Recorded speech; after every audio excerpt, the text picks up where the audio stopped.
โอ้แน่นอนอยู่เป็นธรรมดาได้นี่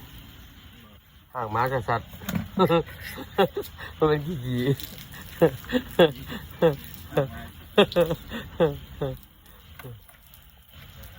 เออนี่นครับเก่าไปเฮ็ดเก่าไปพูดได้เฮ็ดแล้วนี่นเออธรรมดาที่ไหน